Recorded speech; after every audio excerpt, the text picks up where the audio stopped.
السلام علیکم ورحمۃ اللہ وبرکاتہ۔ آپ سبھی کو ہمارے چینل پیارا اسلام 10 میں ایک بار پھر سے خوش آمدید۔ آج کا واقعہ اللہ کا لکھا ہوا نصیب۔ ایک بادشاہ کی 7 بیٹیاں تھیں۔ ایک دن بادشاہ بہت خوش ہوتا ہے اور اپنی 7 بیٹیوں کو بلا کر کہتا ہے کہ میں تم سب سے ایک سوال پوچھوں گا اور اگر جواب اچھا لگا تو تمہارا من چاہا انعام بھی تمہیں دوں گا۔ تم سب ایک لائن میں کھڑی ہو جاؤ اور ایک ایک کر کے بتاؤ کہ تم کس کا دیا ہوا کھاتی ہو اور کس کا دیا ہوا پہنتی ہو۔ 7 میں 6 بیٹیوں نے جواب دیا کہ ابا جان، میں آپ کا دیا ہوا کھاتی ہوں اور آپ کا دیا ہوا پہنتی ہوں۔ آپ کی ہی وجہ سے ہماری یہ شان و شوکت ہے۔ یہ سن کر بادشاہ بہت خوش ہوا۔ جب سب سے چھوٹی بیٹی کی باری آئی تو اس نے کہا کہ میں اللہ کا دیا ہوا کھاتی ہوں اور اپنی قسمت کا پہنتی ہوں اور یہ میرا محل، میرا نصیب ہے۔ بادشاہ یہ سنتے ہی آنکھ ببولا ہو گیا اور کہنے لگا، اے کمبخت، تو نے میری ناشکری کی ہے، تجھے اس کی سزا ضرور ملے گی۔ شہزادی نے کہا، جو حکم ابا جان۔ بادشاہ نے سپاہیوں کو حکم دیا کہ جاؤ اور اسے جنگل میں چھوڑ آؤ، میں بھی دیکھوں کہ یہ میرے بغیر کیسے اللہ کا دیا ہوا کھاتی ہے اور کیسے اپنے نصیب کا پہنتی ہے۔ شہزادی سے تمام زیورات واپس لے لیے گئے اور خستہ حال کپڑوں میں بغیر کسی سازو و سامان کے بادشاہ کے حکم جنگل میں لے جا کر تنہا و اکیلا چھوڑ دیا گیا۔ سب سپاہی شہزادی کو چھوڑ کر واپس چلے گئے۔ شہزادی جنگل کو دیکھنے لگی، چاروں طرف پیڑ ہی پیڑ تھے اور دوپہر سے شام ہونے والی تھی۔ شہزادی نے اپنے من میں سوچا، کیوں نہ کچھ لکڑیاں جمع کر لوں تاکہ رات کو آگ لگاؤں۔ پھر کوئی جنگلی جانور اچانک اس کی نظر ایک جھوپڑی پر پڑی جہاں باہر ایک بکری بندھی ہوئی تھی اور اندر سے کسی کے کھانسنے کی آواز آ رہی تھی۔ پہلے تو شہزادی بہت حیران ہوئی کہ اتنی ویران جگہ پر یہ جھوپڑی کہاں سے۔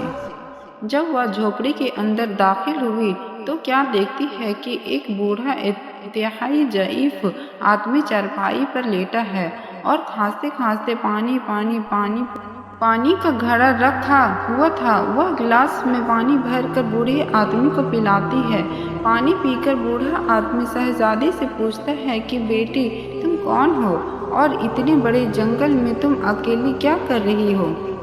تب شہزادی نے اسے پورا ماجرا بتایا کہ وہ یہاں کیسے پہنچی۔ تب بوڑھا آدمی اسے جھوپڑی میں رہنے کو بولتا ہے اور کہتا ہے کہ تم یہیں رہو اور جھوپڑی میں کھانے کا سامان موجود ہے اور پاس میں ندی ہے، تم وہاں سے گھڑا بھر لیا کرنا۔ صبح کو وہ بوڑھا آدمی شہر چلا گیا اور شہزادی یہاں اکیلی رہ جاتی ہے۔ وہ جھوپڑی میں صاف صفائی کر کے بکری کا دودھ نکالتی ہے، آدھا اپنے لیے رکھ لیتی ہے اور آدھا باہر ایک برتن میں ڈال کر رکھ دیتی ہے۔ رات کو اگر کوئی جانور بھوکا یا پیاسا ہوگا تو وہ پی لے گا اور خود اندر چلی جاتی ہے اور وہ اندر آ کر سو جاتی ہے۔ صبح سویرے جب شہزادی اٹھتی ہے تو کیا دیکھتی ہے کہ باہر دودھ کا برتن تو خالی ہے لیکن پاس میں ایک لال پڑا ہوا ہے جو دیکھنے میں تو بہت نایاب اور قیمتی معلوم ہوتا ہے اور پاس ہی سانپ کے نشان بھی نظر آتے ہیں۔ تب شہزادی کو یاد آتا ہے کہ بچپن میں اس نے سنا تھا کہ جب کوئی نایاب سانپ بہت خوش ہوتا ہے تو ایک ایسا لال اگلتا ہے کہ جس کی قیمت ہیرے جواہرات سے بھی زیادہ ہوتی ہے۔ یہ سب دیکھ کر شہزادی بہت حیران ہوتی ہے اور دل میں سوچتی ہے کہ شاید وہ سانپ بھوکا تھا، اس لیے وہ دودھ پی کر خوشی میں لال چھوڑ کر اگلی رات شہزادی برتن میں دودھ رکھ دیتی ہے اور اگلی صبح جب دیکھتی ہے تو پھر ایک لال ملتا ہے۔ ایسے ہی کرتے کرتے 7 دنوں کے بعد وہ بوڑھا آدمی بھی آ جاتا ہے۔ تب شہزادی اسے لال دکھاتی ہے اور ساری کہانی بتاتی ہے اور بوڑھے آدمی کو لال دیتی ہے اور آتے وقت ساتھ میں محل بنانے والے مزدور لے کر آنا۔ باقی 4 لال شہزادی اپنے گلے میں ہار بنا کر پہن لیتی ہے اور کچھ ہی مہینوں میں جنگل میں ایک عالیشان رہنے لگتے ہیں۔ ایسا خوبصورت محل جس میں ہر آرائش، نوکر چاکر، دنیا کی تمام نعمتیں موجود ہوتی ہے۔ شہزادی جنگل میں لکڑی کا اس طرح اس کی روزی روٹی بھی چلتی رہتی ہے۔ دیکھتے ہی دیکھتے جنگل میں ایک شہر کی طرح بن جاتا ہے اور دور دور تک دھوم مچ جاتی ہے کہ شہزادی بہت ہی زیادہ رحم دل ہے۔ یہ خبر اڑتی تو بادشاہ کے دل میں شوق پیدا ہوتا ہے کہ میں دیکھوں تو صحیح یہ کون سے ملک کی شہزادی ہے جس کی لوگ اتنی تعریف کرتے ہیں۔ بادشاہ اپنے سپاہیوں کے ساتھ شہزادی سے ملاقات کرنے کا پیغام بھیجتا ہے۔ ادھر جب شہزادی کے سپاہی شہزادی کو ادھر پیغام بتاتے ہیں تو شہزادی یہ حکم دیتی ہے کہ بادشاہ سلامت ہم سے ایک ہی شرط پر مل سکتے ہیں کہ وہ اپنے ساتھ تمام بیٹیوں کو بھی لے کر آئے۔ سپاہی جا کر بادشاہ کو پیغام دے دیتے ہیں۔ ایک دن بادشاہ اپنی تمام بیٹیوں کے ساتھ شہزادی سے ملاقات کرنے کے لیے محل جاتی ہے۔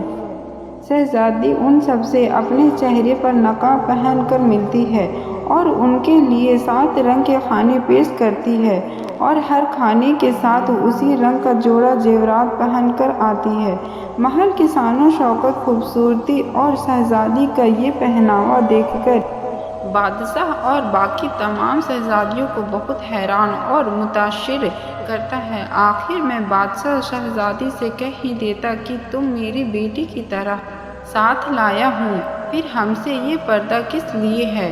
تم بہت ہی اصرار پر شہزادی کہتی ہے کہ ٹھیک ہے، میں تیار ہو کر آتی ہوں۔ سب شہزادیاں آپس میں مہنگے زیورات پہنے ہوئے ہیں اور اب اور کتنا تیار ہو کر آئے گی۔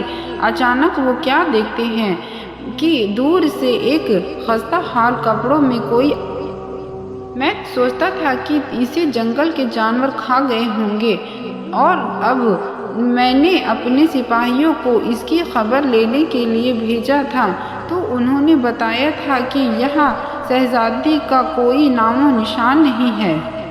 آخر یہ کیسے ممکن ہے؟ بادشاہ خوشی سے جھوم اٹھتا ہے اور کہتا ہے کہ شہزادی کو بلاؤ، میں تمہیں شہزادی سے آزاد کروا کر اپنے ساتھ لے جاؤں گا، چاہے وہ تمہاری قیمت میں میری ساری بادشاہت کیوں نہ مانگ لے۔ یہ سنتے ہی شہزادی کہتے ہیں کہ نہیں ابا جان، میں ہی وہی شہزادی ہوں۔ کیا میں نہیں کہتی تھی کہ میں اللہ کا دیا ہوا کھاتی ہوں اور اپنے نصیب کا پہنتی ہوں؟ بس اسی اللہ نے مجھے کہاں سے کہاں پہنچا دیا ہے کہ آج میں آپ سے بھی زیادہ امیر ہوں۔ پھر شہزادی اپنا تمام حال بیان کرتی ہے کہ وہ اس مکان تک کیسے آئی اور اپنے گلے کا ہار دکھاتی ہے جس میں ابھی بھی 4 لال بچے ہوئے تھے۔ یہ ساری باتیں سنتے ہی باقی تمام شہزادیاں دل میں رشک کرنے لگتی ہے اور سوچتی ہے کہ اے کاش ہم نے بھی یہی جواب دیا۔ یہیں پہ واقعہ ختم ہوتا ہے۔ تو ہمیں ہمیشہ ہر حال میں اللہ پر بھروسہ رکھنا چاہیے، کیونکہ اللہ تعالیٰ اپنے بندوں کو کبھی تنہا و اکیلا نہیں چھوڑتا ہے۔ ایسے ہی پیاری واقعہ سننے کے لیے ہمارے چینل کو لائک، شیئر